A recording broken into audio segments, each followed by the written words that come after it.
大家好，我叫 Esther， 係教會嘅傳道。今日好想同大家咧分享一個小故事，就係1個月前咧，我爸爸咧佢真係信咗耶穌啦。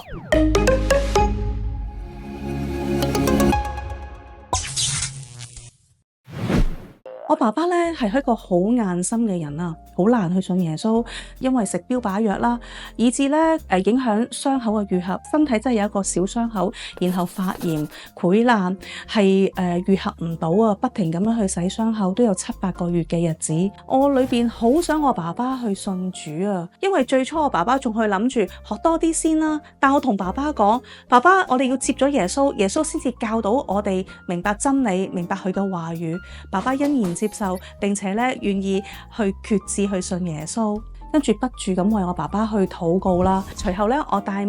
教會牧師咧再探我爸爸，然後再同爸爸講清楚福音。最後咧，我爸爸願意真誠嘅去接耶穌做佢嘅救主啊！神咧喺佢身體裏邊咧作咗一啲嘅奇妙嘅事，讓佢咧唔可能復原嘅傷口，竟然咧神蹟地咁樣去愈合啦，更加咧讓我爸爸去身體日漸消瘦嘅裏邊咧去肥翻啊！而家咧佢身體咧好健康，並且咧可以如常嘅嚟到去工作啊！佢願意咧去學習聖經，同埋咧同我一齊去祈禱。我好感謝神啊！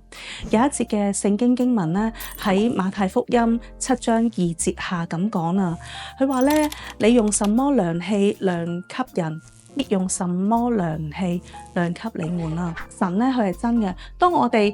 個心係點樣去擺上嘅時候，神咧亦都會去用啲乜嘢嚟回報翻我哋咯。神係信實嘅，我哋跟住佢火熱嘅心嚟到愛佢，嚟到服侍佢，佢必不輕看我哋一切嘅需要，去超過我哋所想所求咁供應我哋。祝福你，醒你2分鐘，生命現彩虹。